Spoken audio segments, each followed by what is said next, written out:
speech. Now, I would request we will be moving ahead with our next session. Our next session, that's a panel discussion, Barometers to Measure CIO Effectiveness. The role of CIO is the most critical role when it comes to empowering the business with technology, as we all agree on that.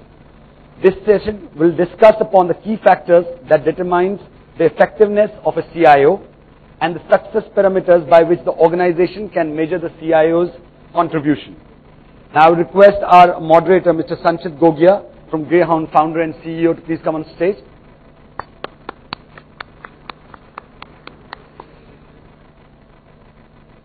VP and Chief Information Officer from Mahindra & Mahindra Financial Services, Mr. Gururaj Rao.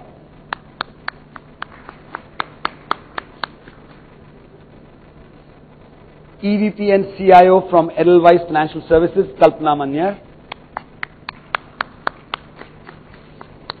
Chief Information Officer, Tata AIG General Insurance, Mr. Sanjay Karnatak. Our Senior Consultant from DSCI, Mr. Asim Mukhi.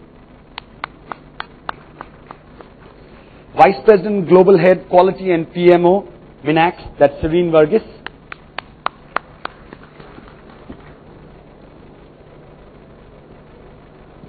Our Chief Technology Officer from State Bank of India, Mr. Shiv Kumar. And last but not the least, Director of Global Infrastructure Services from Cisco, Mr. Anil Nileshwar.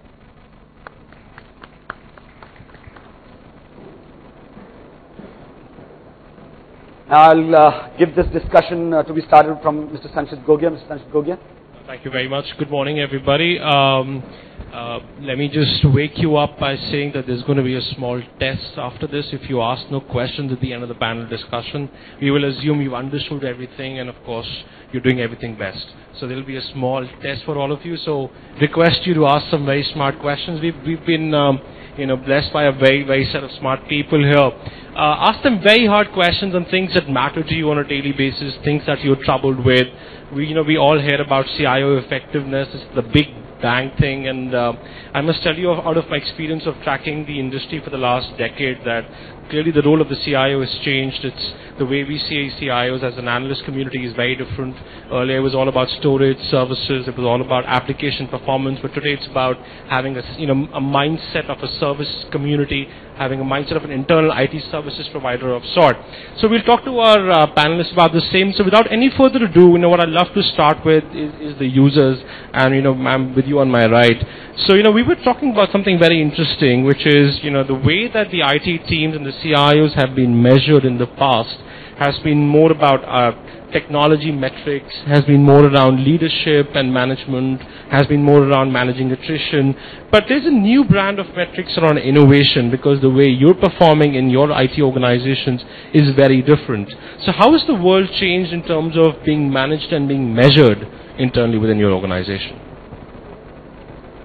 So very quickly, if you see the transition of the CIO, earlier they were called CTOs, but now I'm in CTO, CIO.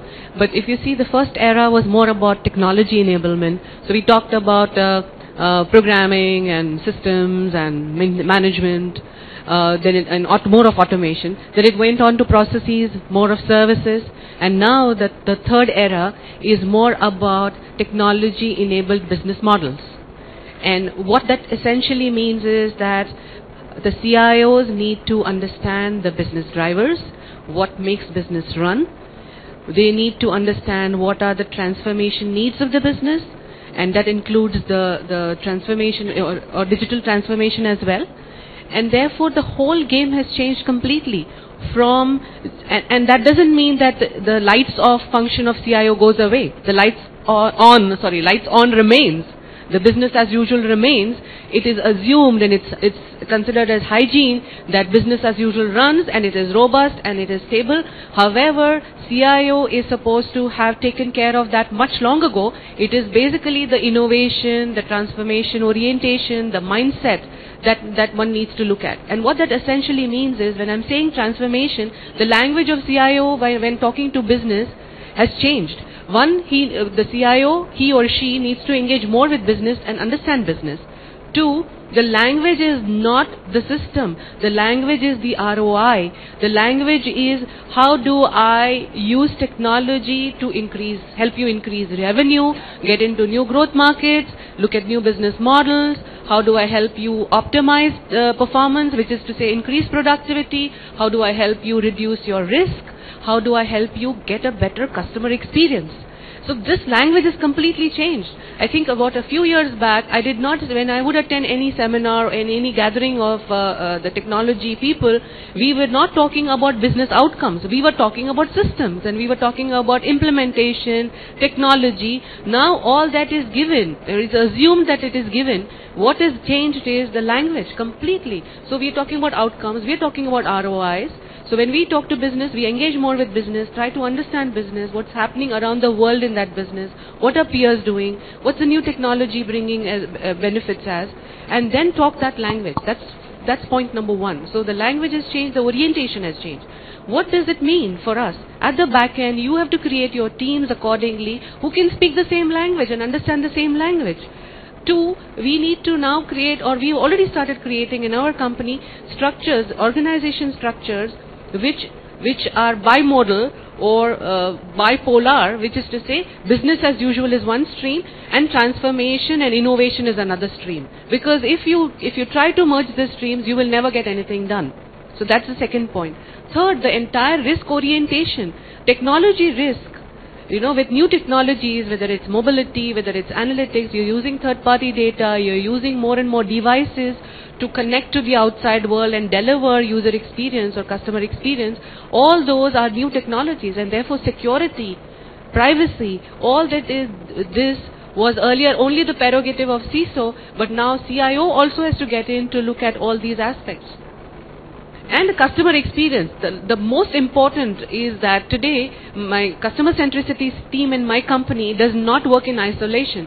They have to work along with CIO, and we have to, so customer centricity team, the CIO, the technology team and the marketing team.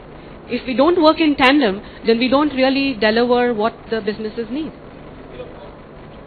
Mr. Rao, I think she made a very good point on working with the business, and it requires a fundamental change in how you think about technology. It's about customer experience now.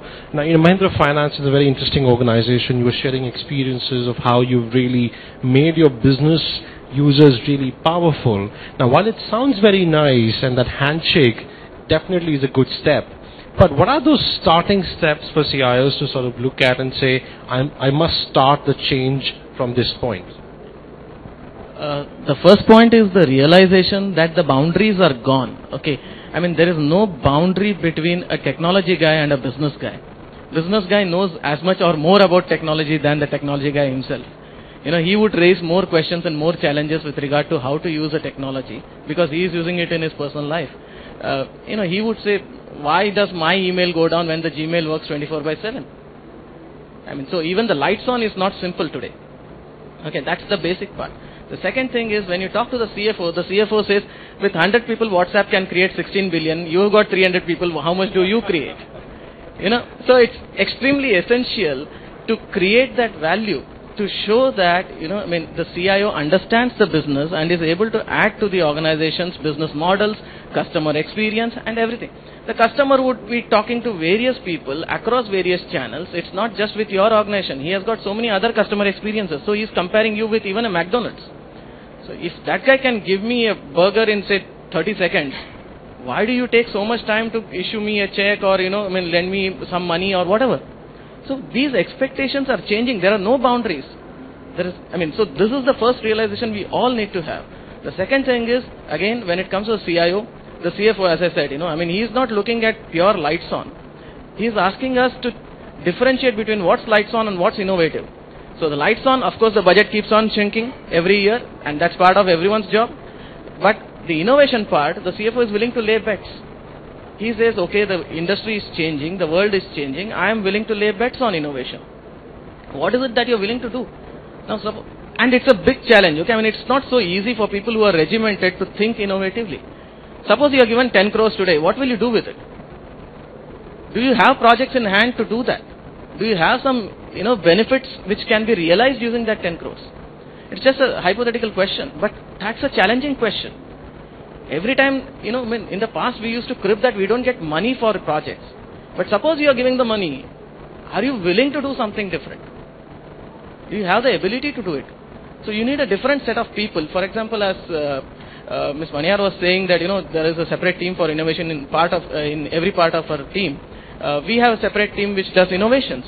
Now, that requires a different mindset rather than, simply shrinking the budgets or, increasing the productivity or efficiency. It's a totally different ball game.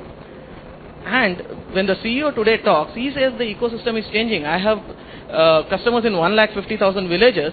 I don't know what's happening in those villages. I don't know what's happening in those 1,000 branches that I have. How does the ecosystem change for a customer? Can I, get into his life cycle and get more share of his wallet? How do I do that? Now, sitting here, can I learn more about the villages? Can I learn more about the districts? And it is possible. Because parallelly, a lot of information is coming onto the net in public domain. The government of India puts something up, the various departments, various ministries put something up. How do you use that information? So the blur again between information within the organization and outside is going down. How do you use all that information to improve your business models? One day the CFO says, we have 1,000 branches, can we shrink it? The next day the CEO says, 1,000, I want to make it into 10,000. These are challenges. Can you do that using technology? These are the questions which the CIO needs to, think about, marry technology with the business challenges and come up with the answers. I think you made a very interesting point, and I'd like to sort of now go to Sanjay. You're a rather large organization, and even she made a point, and he made a point that the mindset needs to percolate down to the team. Now, while it sounds very nice and it sounds extremely the right thing to do, but how do you actually champion this thing? Are there any real life challenges that you see? Because the way that you will be measured and the way your team will be measured will ultimately change. Are we ready to take that leap of faith at all? Yep, you made a right point. Actually, we've been, all organizations for that matter, especially the ones who have been in business for some time, moving from running legacy systems to transforming them, and now people are looking at forget about transformation, innovation, what new we can do. So these are the phases which are happening. Now, team more or less remains the same or similar. Okay, there are attrition, you can get new people, but after all, some of the guys were actually coding a few years back, and then you have somehow managed their expectations, trained them, mentored them to start looking themselves as managing technology rather than doing technology. Now you are asking them to become an Edison or an Einstein, so innovate something, which is a big change as far as anybody is concerned. So that definitely is a challenge. The right set of mentoring, identifying right people in the team who can fulfill that role is very, very important, because I'm sure not all of them can do it. Their aspirations, their expectations, the kick in the life could be different. So you have to identify the right people who are well suited for, let's say, an innovation lab, get them into that mode, mentor them, why an innovation is so important, this phase of the technology, and how they can contribute, and lead it from there. So that kind of, I think a CIO has to play first of all, he has to realize this fact, and then try and understand that these are the people I have. These are the guys who are best suited for BAU. These are the ones who can manage technology, do some transformation, and these are the key guys who I can use, who can think out of the box, who can drive, work with business very closely to innovate. Because innovation won't happen isolated in a IT silo. So they had to work with business very, very closely as a team, partner with them, and innovate. So those people have to be identified. Of course, you can look outside also, but but since you have your team, you want to take them along with you. Interestingly, I have seen cases where you would want to draw upon from business folks. I've seen example, and and we have done it in some of the earlier organizations, and it has worked out very well. Wherein you, as Guru was saying, that the boundary is blurring. Business is talking IT, IT is talking business. So you can definitely find some good guys, sharp, bright guys in business who are thinking more of IT there, and you can draw upon them also to bring into the team of innovation. Doesn't harm anybody. I mean, it's good for the organization. I think those are the points one should think about and start building teams around that. Okay, interesting. That's a very interesting perspective. Thank you. At that stage, I'd like to get in Mr. Bhasin here. Mr. Bhasin, everyone's been talking about customer experience and, those boundaries are blurring. You need to work with the business, which is great, of course. But these are all externally facing initiatives. What about innovation internally within the technology team? Has that changed at all for you? Actually, yes and no. The yes part is that whenever we see today the technology teams, as the panel is saying, that there is a blurring line between the business operations and technology, and a lot of times we see the operations or people or business people know more about the technology. So from those areas, a lot of innovation in technology is coming up. So where it is, I think in technology it is more like an idea. Just like we look at example of WhatsApp. So people are looking at what's next from the WhatsApp. Where should I go next? And those ideas are coming from the people who have a good mix of operations and technology. And now the technology people as well, actually to succeed in CIO or a CTO role, they need to be, kind of a multi-pronged. So as we see that a lot of chief innovation officers, chief data officers, and chief cloud officers, and all those various things are coming. But the CIO or CTO need to be orchestrator. He could have the departmental heads in his technical organization, in technology organization, but he has to champion in these areas, and as well as taking the operations along and knowing the operations better. And he has these specialist arm who can bring in the innovation to satisfy the operations requirements to enhance the customer experience. So customer experience is the key, because for a CIO, I believe that there are 3 C's. One is the customer experience is the key. Second is the control, and third is the cost. For CFO, it could be the cost could be one, as we discussed. So these are the 3 C's in this sequence, I say. I'll add another C, it's co-creation. And Right. on that point, I'd like to bring in a lady from Minax, because she had some interesting perspectives on co-creation and how can, the vendor community work very closely and in tandem with your business and you as an IT shop to help you manage innovation. So Shireen, just love to have your perspective as to how co-creation can be better managed and, of course, better measured for IT teams internally. Thank you, Sanchit. Good morning, everybody over here. Today, how Minax has been seeing, and I'll probably talk on 2 perspectives. One is how we work with the CIOs when we are looking into outsourced product development. Today, we see CIOs approaching us with problem statements, very specific problem statements, and saying that, look, we would like to develop a product around this. And then we come up with the solution of co-creation model, where we say that, okay, we work along with you to solve this specific business problem, and then we look at, they having the IP, and we are also taking the risk over there of coming up with this. Something latest that we are getting into right now was the NLP programming, right, the neuro-linguistic programming. So this culture change, we are seeing it as a vendor, like rightly Kalpana was saying, of integrating business and technology together. From a vendor perspective, yes, we are seeing it. We have been working on this part. I would like to add one more point on innovation again when it comes to an organization. While we say it is important, the question I would like to ask is, how do you build that culture down, deep root? Because it is about the people. Today, the talent that we see in the IT industry itself, if you see, the talent is the biggest issue that we have. And you would get the skill sets. You would get a Java guy, you would get a .NET guy, but the issue is you would not get the right attitude. It's for hiring for that attitude and having that inclination towards doing something different. And once we hire them, because we also have a product part in Minax, we face this challenge of retaining that knowledge back to you and be able to innovate later and create that product roadmap ahead, because you should be innovating again in that area. It becomes a big challenge for us. So in that area, giving them a culture, an ecosystem which helps them to think beyond.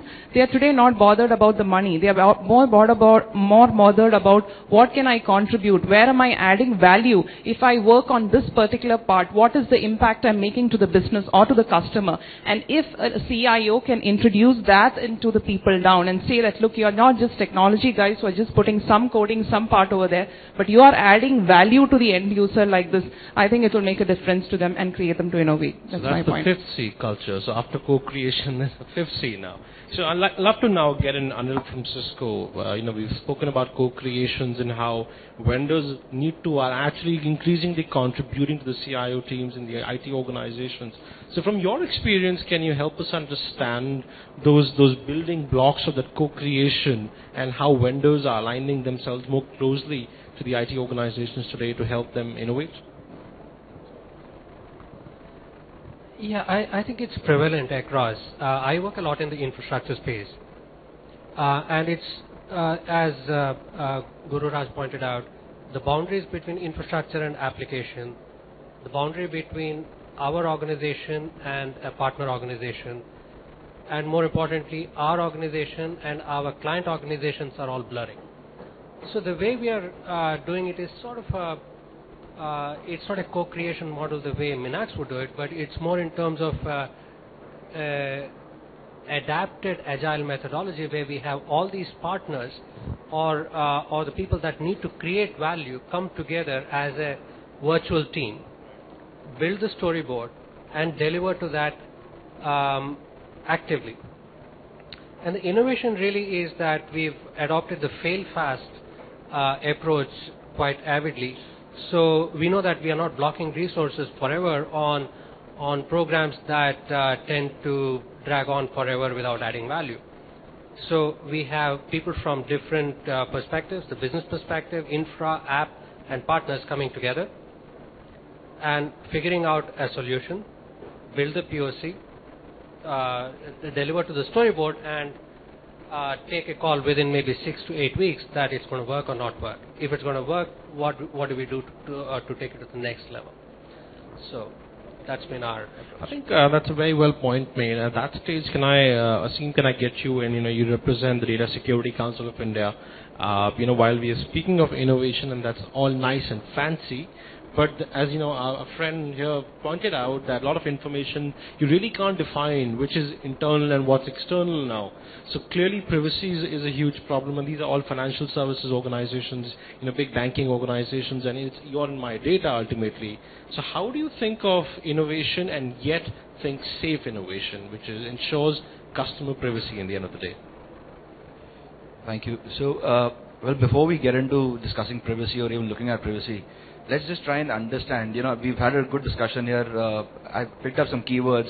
I picked up innovation. I picked up going digital. I picked up people, as a cultural threat. Then I've picked up, saying that rogue IT or shadow IT is also encouraged. So, while all of this is, yes, helping us create that innovative product or that innovative service, like we rightly pointed out, the lines between data which belongs to you, which you're sharing with other parties, or which the customer has consented to be shared further for further processing, that's really a very thin line now. Initially, when you reach out to a customer and when you want to offer a service, and when you tell them that this is the purpose for which I will collect your information and process it and then offer you an innovative product or a service, that really borders on two perspectives. Either you look at a business side of it where everyone around your organization will demand it from you, saying that why don't we try and pitch in another service? Why don't we use the existing customer data and try and leverage that to maybe do some research, do some analytics, come up with something which is innovative? Or on the other hand, you would want to say that I've given I've asked the customer for a specific reason that when you do business with me, I will protect your data, and I will really look at it as something which is valuable for me. So, looking at now these varied perspectives, and also looking at that the IT Act under the Section 43 does mandate that organizations, irrespective of their sectors, look at certain privacy practices, and follow certain privacy principles. It's all the more essential in this changing environment and this changing ecosystem, and more so with the digital outlook of the BFSI sector, that we really come to terms with what we want to do with respect to data security and data privacy. And the last point that I'd like to emphasize more on is the data now is the new let's say the nuclear energy requires a lot of fuel, and that nuclear fuel is very scarce. However, on our industry, we have a fuel which is abundantly available. However, the resource and through which we could really put it to action is undergoing a lot of change. And that's where the trouble lies, because that's where we tend to jump the gun without really thinking of privacy and security in the backdrop, because we more focus on the business side of it, and we really want to extract as much value as we can, and not knowing what to do next. We're really experimenting. So that's the thought of privacy and the thought of security needs to be put into the CIO's agenda, needs to be put into the entire organization's mindset. So that will really help us come up with products which are, yes, innovative, but offer value to a customer, saying that I respect you, respect your data, and I follow certain practices to ensure it. That's a very beautiful point made on experimentation. There are lots of these new beta programs which come out, which ultimately fail, and they initially capture our data, so it's definitely a source of worry. So sorry. No, okay. I actually wanted to get in your perspective, Kalpana, here that we spoke about the fact that there are lots of experimentation that happens within the IT teams, and sometimes this experimentation is made public. How do you manage that? Because for innovation to happen, you will have to experiment. And as a CIO, how do you ensure that security is part of the agenda very, very actively? So what we have done is, earlier for us, all security safeguards would follow a project implementation. I mean, after a project was made live or was in UAT, we would look at what are the security loopholes and how do we need to plug that in. But now, with security becoming very important for us, and especially with new technologies emerging, security is a continuous challenge. So now we've made security clearance or a due diligence as a part of the ongoing project plan itself. So there is a buffer that is provided for all the security measures to be taken care of. So for example, if it's a mobility app, then containerization, and how do you wrap it around, and how do you ensure that what data is going to be resident on the device, what data is flowing through, whether it is encrypted, all that is a part of the project itself, and it does not happen at the end of the project. Mr. Rao, from your perspective, is that a similar process you follow? Is there something different? Yeah, that's one step we follow, but the other step is we are a very physical organization. I mean, we are predominantly into rural and semi-urban areas, and where there is a lot of paper moving around, there's a lot of information which flows around freely. A borrower may freely talk to his neighbors and family saying that, I have taken such and such loan from Mahindra Finance for such and such purposes, and this is the interest rate, etc. So the privacy anyway goes out of the window. But we have to ensure that we protect such information from our competitors, from other people who would like to get into the business. So there is a big challenge out there, educating the people. It's even difficult for these people in the employees in those 1,000-odd branches who are working in those tier 3, tier 4 cities, or even more interiors, to educate them on simple security things like why should you not share a password with your colleagues, or get on to how do you store the information, both physical as well as digital. So it's a bigger challenge when you go decentralized, when you go physical, but then these are the challenges of the day, and we have to face them. Otherwise, we keep getting a lot of hits from the competition because of this. There are business which goes away, the employees go away. So all those things happen. So that's another challenge the CIO needs to face. Mr. Bhasin, your perspective on security would be nice as well, because you're a government-regulated organization. So, I would like to add on this. Actually, one key part, as Mr. Guru has mentioned, that there is a customer education. How to follow the secure practices while using the financial products. But when it comes to technology, as your specific question was, So we have, lot of, you go to CMI level 5 organizations where they have very nice SDLC frameworks, and there you are required to engage all the stakeholders in every stage of the, the SDLC cycle. So what I have observed in State Bank of India, we have been kind of following the similar practices in spite of not going for any kind of a CMI level 5 framework, or CMI level 5 consultants who are educating the quality teams to, this is how your SDLC framework should be lying around. But I have seen this constant practice right from the business operations.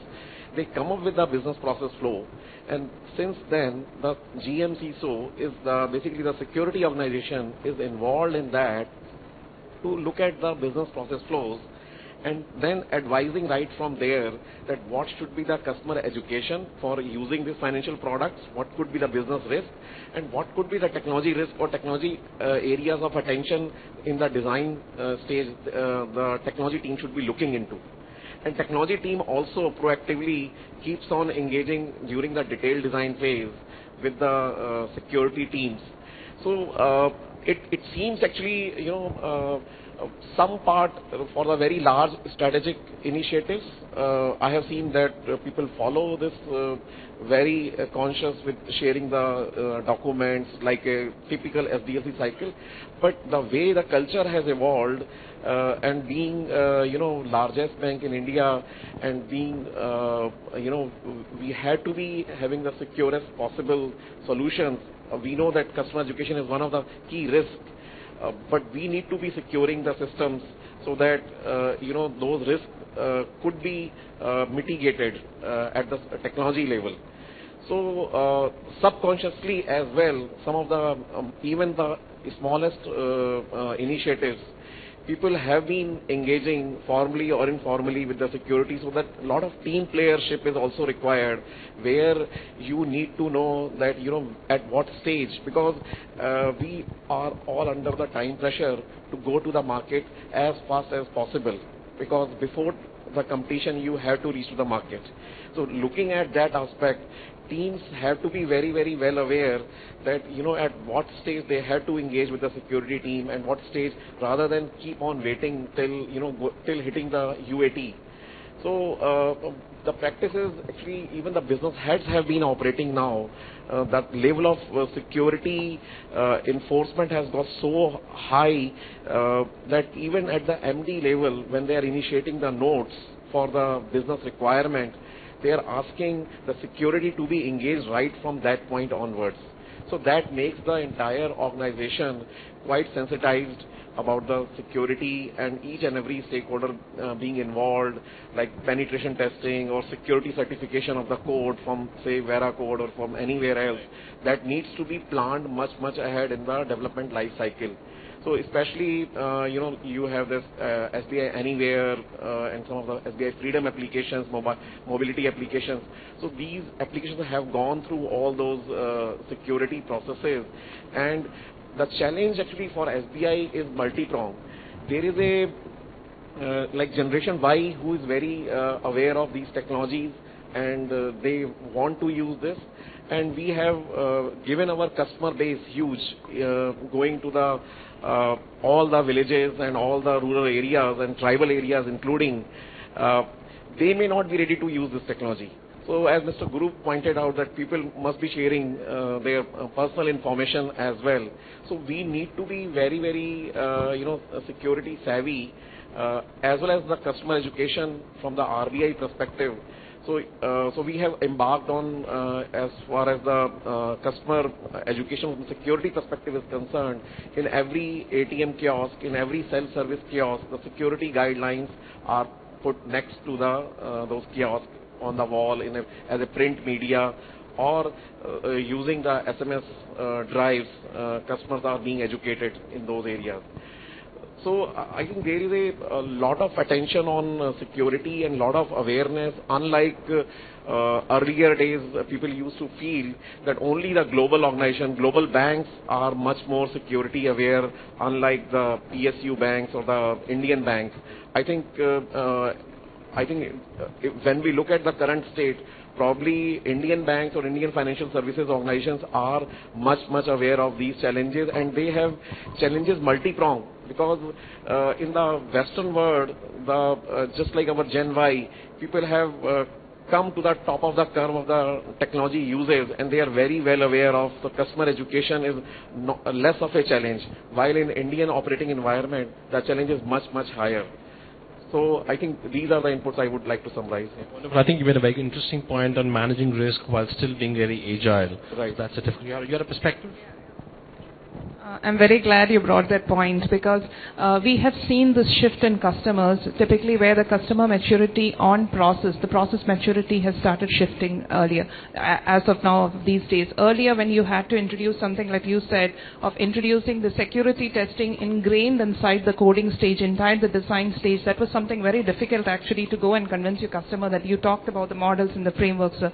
So there it was very difficult. Today the customers, the banks actually are coming back and asking us, what are you doing for this? What are you doing for this? And that's the shift that we are changing. We are saying, right, we should internally be having standards and frameworks that will help to establish this. And if we could see it standardized across banks, this maturity part that is going to come out, I think it's a great thing, because then it is not about going to the market fast. It's about going in a smarter way and in a secure way by following some certain processes which will be helpful in the journey. Okay, wonderful. So since we are talking innovation, we are talking digital, we'll end this session with Twitter style finish, 140 characters. I'd love to start from you as to 140 characters making innovation work in IT organizations. Just 140 characters, Twitter style. I think it really boils down to probably two things. One is to have a diverse set of talent pool that will work on a problem. It's impossible in this business for one or two people to have all the knowledge. And of course the team chemistry hopefully is good as well. Provide them all the tools, and then the CIO's job is to be open-minded and have an open purse as well. Asim, Twitter style, 140 characters. 140 characters, Twitter style.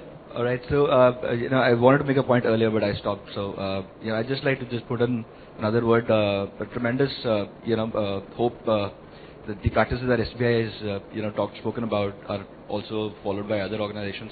But just to end with, from a privacy, and a security point of view, I think the biggest breaches that the world has seen has been in the banking sector. And, I'm sure everyone's aware where JP Morgan got hit last year. So it was not that they were not following good practices and they were not aware of security threats. However, a very minor incident, where a partner website was the source of infiltration through which JP Morgan got hit, and about, we all know the tremendous number of records which got breached. So in spite of following those practices, I think the entire organization's mindset, and especially the CIO who's driving the digital business now, their KPI, should be to encourage innovation, yes, but also encourage the mindset of security and privacy. I think to drive innovation, CIOs, one should think like business, start thinking like a business person. Two, they should start taking risks like a business person. This is one area where I think CIOs still lag behind. To start taking risks, because innovations don't happen without taking proper risks. You should be ready for failure. Third, create an ecosystem along with business, working very closely with business, an ecosystem for innovation, which probably will later on can percolate as culture of the organization, but start forming an ecosystem. You can't change the culture just like that, but at least try and make an effort with business to create a innovation-based, innovation-centric ecosystem. If you do these 3-4 things, I think that should happen. Guraj. The CIO is in a wonderful place and as well as in a challenging place because of the ever-increasing pace of technology and the ever-increasing consumerization of technology. Everybody is exposed to technology. Everybody is exposed to technology solutions. So it's like, anybody who you speak to is an expert on technology. Anybody can come and give some advice to the CIO within the organization. So it's a big challenge. So the CIO has to keep the lights on, but at the same time keep on looking at new things and add to the business value, which is very, very important. And that's something which is interesting as well as challenging.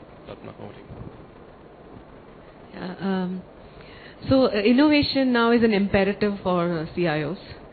So it's just, if you want to stay relevant, we'll have to innovate. There is no choice.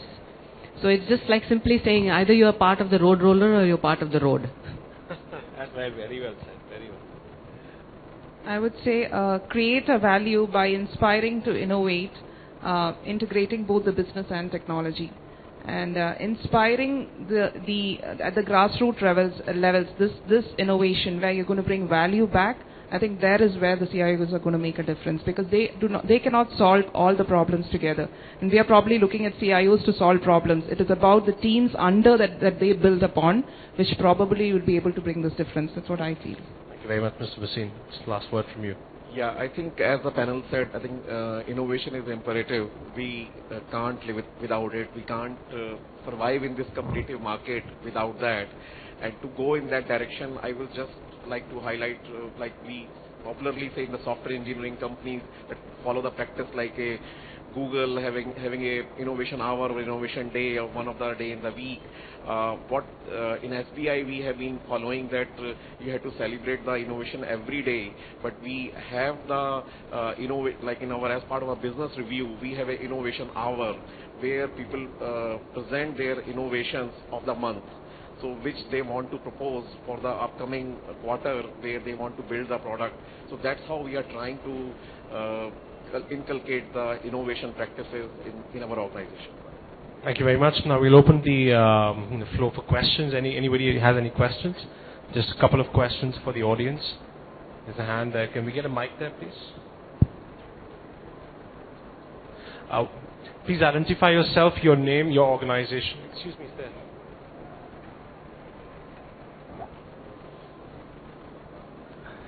Hello. Hello. Good morning, all of you. I am from Union Bank of India. Just this is as per my learning. I want to know if any project gets success, CIO gets credit very less, and if fails, CIO gets full debit. So how to deal with? All right. I think one trait I feel people may agree disagree. CIO or the IT team can and should show for the success of the project. They would if they play a second fiddle in the whole. Let's say if you're running a transformation project and you put business ahead, because otherwise it is seen as an IT project. So if you play a second fiddle, it doesn't harm. If the right people are there to take care of you, that's okay. But it gives a good edge to the project that becomes a business project. And then you're right in the consequence. If it's successful, the business guy will be the poster boy. But as long as the project is successful, organization is getting the benefit. I think it's good for everybody. So of course, so that's one trait which if you show it, the projects will be successful.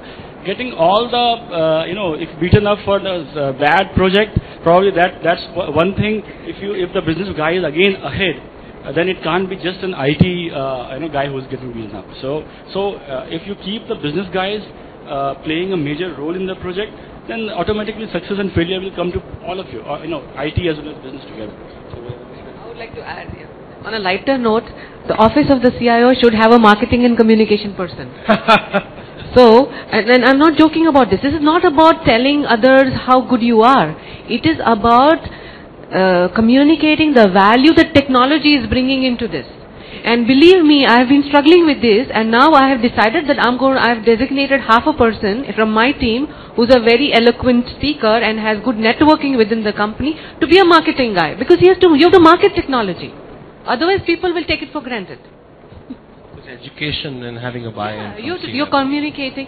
Again, when it comes to impact, right? When any project is launched, if we can also iterate the impact that it is creating, for example, say if it's any productivity tool, then how much time it is saving, what kind of sales, knowledge management it is doing, or whatever.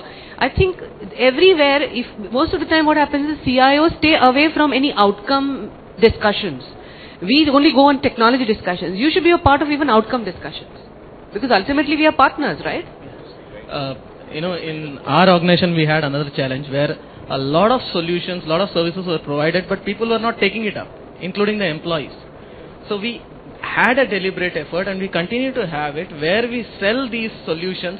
We have got, people going and marketing it, as Kalpana said, we go to the regions, we go to the branches, we tell people about these solutions and ask them, forget all the Excel sheets, forget all those things, use these. And then it works. So we have seen offtake in the solution. So that's one measure, but there are various methods to handle that.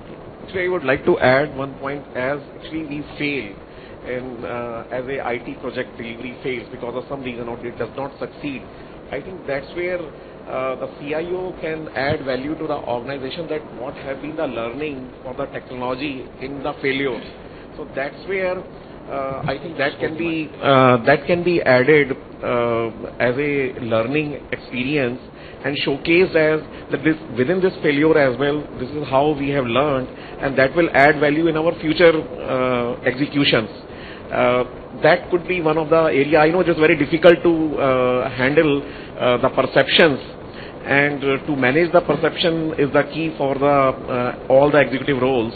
And CIO can add value that by failure, whatever the technology tools which have been developed in the organization as part of the failure, which will add value in the future execution, that could be one of the point which apart from perception management, which can add substantial value while saying that even in the failure we have gained something. I think it's a very well point made. There was a recent advisory we were a part of, and I got a frantic call from a CMO saying, I have a CIO who's talking big data, and for me it's bad data. I don't understand this big data.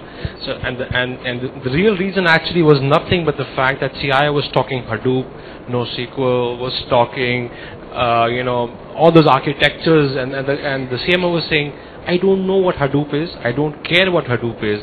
Can you translate if it is going to help me increase my sales? I think that translation of IT to how it makes sense to that business makes sense. You have a perspective. Yeah. I just have a point. Like you said, there is a marketing executive who probably is branding about it. What needs to be coupled, according to me, is a change management team, which will actually take them through the change. Because you bring it till the doorsteps, and to go through that change, that is where you need a strong change management team who can build that culture and take them there. That's what I feel. Wonderful. Anybody has a perspective? Okay. So we'll go to the last question for the day. Please. Yeah, my name is Ashish Biragli. I come from Ecosystem Software Private Limited, and we work on business communications. So my question was, again, perhaps you guys started talking about it. You identify some technology, there is some innovation, innovative team has finally understood that this is a good thing for the organization. How do you actually take it to the people? Because it's not related to only the CIO's office, it's not related to only the innovations team, but all the employees of the organization will have to finally accept it. A lot of projects there, they fail not because the technology was faulty, not because the CIO's office did not do a good job, but because the people's acceptance just did not happen for whatever reason. So how do you tackle that? Thank you. I think first of all, if you're looking at a large organization, if you look at a CIO's office, very honestly, there are a lot of pet projects, and you will notice that a lot of the pet projects don't add value. So to solve your problem, really, fundamentally you have to ask the question: if the employees have to be happy and adopt what you're giving them, are you really solving the right problem for them? Are you solving it the right way? And one way to ensure that is not to take a top-down functional requirements kind of an approach, but make sure that the development and test teams that you have has representation from people that will actually use it and will give you feedback on user experience and what are the feature sets may be more valuable, which no one who is not really in the trenches will be able to tell you. I think the key point is that you have to engage your business users quite early on in the life cycle when you embark on the project. So suppose you have defined you got a definition of the problem based on your own experience, which is not driven by the business-driven requirement, as a technology-driven requirement. So that's where the most of the challenges are, where your failure or the delivery may not be perceived as a very good delivery. So it is always better, whenever it is a technology-driven initiative, you need to bring your business heads as well as the actual business users on board, where you are going, where are you leading them, and then seeking their feedback that is this the way technology can help solve this problem. In the interest of time, we can take it offline, because I think I've been told multiple times, time's up, and unless you have a very quick comment. No, just to elaborate, at times it's not about employee acceptance in the way that employees will want to pull the technology. Let's talk about technologies, or let's talk about processes where it's about organization's interest versus maybe employee acceptability. All tools may not be good. Let's take an example of a timesheet. No employee loves filling a timesheet, right? So it is kind of thrust upon them. So we are talking about these kind of things. So if you keep waiting for employee buy-in, that's not going to happen, really. Very interesting point on timesheet, but if you can show back the effort that you spent on these projects, like when you use this effort, if you record this effort on which you spend on timesheet and show them that it will help you to estimate a project better, then you will solve that problem. It's a universal problem in all organizations, but if you can again go back to them and say that, see, if you regularly enter data, this is going to help you to estimate projects better, give you better quality, then I think it will help them. Should look at seeing what problem needs to be solved rather than pushing process or pushing technology. What is the problem tomorrow? You will go home earlier. I think it's a change management issue, a typical change management issue of a project, which is a business project probably, and because there will be a resistance from people for any project for that matter. So that's, I think, as earlier was said, change management is an important part for driving even innovation projects. So that's. I just have one small thing to add. So generally, what we are saying is that you show them a pot of gold, right? That you show them a pot of gold that is going to benefit, but you also show them the alligator. Both works, and both has to work. I mean, together it has to work, because it cannot be just a pot of gold. We are too democratic a country where we just think that something. So you have to show both. So thoda pressure from top and a lot of pot of gold. So both, show them both, alligator and pot of gold. Wonderful. That's a very good reply. We had one more question, I've been told. Yeah, I'm Srinivas Varadarajan from Vigyan Labs Innovations. The thing about our company is we have one of the highest per capita patents per employee. Okay, so one of the things I learned over the last 20 years, having been an innovator myself, innovations, a lot of innovations, some of them succeed, some of them fail, but you take a huge amount of risk. As a leader, you take risk and safeguard your people, the employees, right? Because things will fail, but you can learn from the mistakes and go ahead. So how are you changing the culture and mindset? Because when I worked in the US, there was a lot more, it could take a lot more risks. When I moved back to India, the risk taking was very less. If you fail something, everybody comes after you failed, but people don't look at what learnings you can make from every failure, right? The failures are never celebrated, right? So what are you doing that to change the perceptions in the organizations, right? Here, I would like to quote somebody who is not perhaps remembered so much today. And a late Prime Minister who said that not taking a decision is also a decision in itself. So when the world is changing fast, if you don't take risks, anyway you are taking a risk. You are taking the risk of being status quo, right? That's also a risk. Once people realize it, then they'll do something about it. So that's the message that everybody needs to be told. That, even if you don't do something, you're just postponing to say next month. You're taking a risk for the next 1 month. You're already under risk. You do something, you don't do something, the world will sweep you away. So as Kalpana said, either you are the road or the road roller. It's a fact. You decide what you want to do. You want to take decisions actively, or you want somebody else to take it for you. That's how it would work. And that's the message which goes to every employee of the organization. I agree with you completely that we have a very low appetite for failure. As Indians, we think everything has to succeed, though not many things succeed really, but still. So therefore, and I take your point so well, because I remember that when we started the innovation team felt that if you do a performance appraisal for us, out of 9 projects, maybe 5 will go through, or even maybe less, and others will not go through, how will you evaluate us, right? So we said, no, we will have to develop a risk appetite. And we say that we start with an assumption that maybe 50% of the projects will succeed. But if it is a higher ratio, we'll celebrate. But if it's 50%, we'll say it's fine. It's business as usual. It's okay. So I think that communication has to happen from top to say that it's all right to fail. When you experiment, everything will not succeed. That's a good point. So I think that's a very good last question. And the reason I say that is, about 10 years ago, when I came back from the US, I would talk to the VCs, and most of them would actually invest in non-technology companies. And they said, India has no scope for startup companies. And now, if you look at today's economic times, it's about how 2014 was a great year for VCs and lovely startups are blossoming. 2015 will be an even better year. What is happening is there is a generational shift.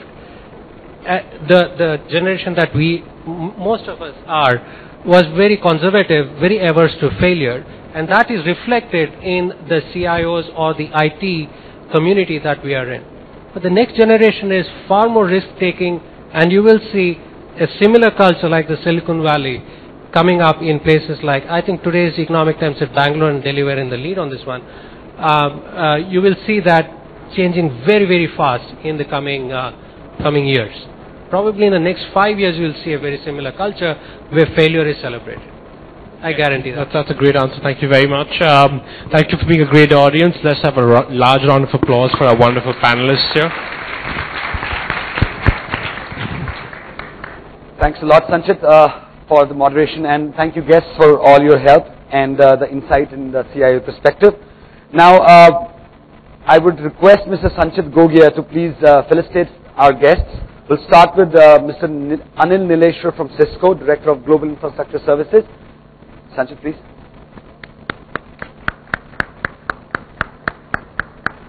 Ladies and gentlemen, let's have a round of applause for all the guests here, please. Mr. Sanchit Vir Gogia, Vice President and Global Head Quality and PMO, Minax. Sanchit Vir Gogia.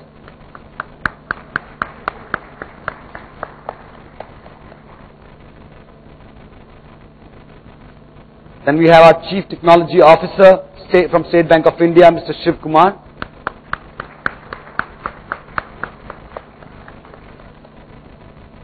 Then we have our Senior Consultant from DSCI, Asim Mukhi.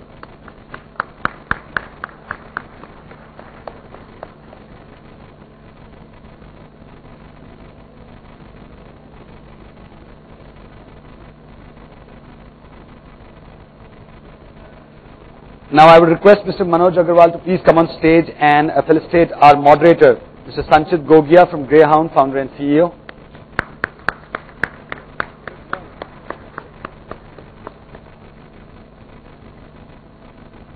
I would like to inform also that our next three guests in the panel are our jury members also. And due to their non-availability till the award function, we'll be felicitating them. I would request Mr. Babu Nair to please come on stage and felicitate Mr. Gururaj Rao, Mahindra & Mahindra Financial Services, VP and Chief Information Officer. He's our jury member also.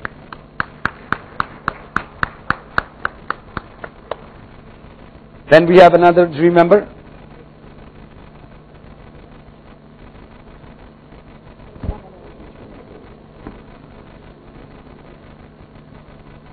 Another jury member will be from Edelweiss Financial Services, Ms. Kalpana Manyar, that is EVP and CIO.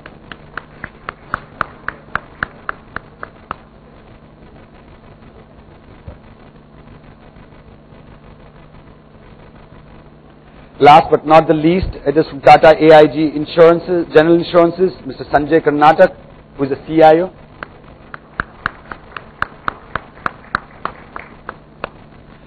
Thank you everybody, and thank you guests for your insight and beautiful approach towards the CIO's Barometer to measure CIO effectiveness. I would request everybody to take a break of 10 minutes for tea break. Arrangements have been done in cafeteria, but please request everyone, as we are running a little late, request everyone to be back on time within 10 minutes. We'll be starting our next presentation and the sessions. Thank you.